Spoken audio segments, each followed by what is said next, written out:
I'm going to demonstrate for you how to do a decline push-up. So this is an advanced chest movement, really hits your whole body. There's going to be a lot of core engagement, shoulder engagement as well. So you're going to want to grab a block. You can use a regular weight bench if you'd like, something to put your feet up on that's going to be nice and stable. So first thing you need to do is get into a plank position with your feet elevated here. So heels are together, nice straight line from your shoulders all the way down to your heels in that plank position.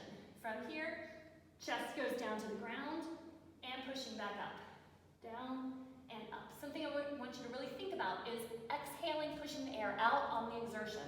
So that's on the way up with this movement.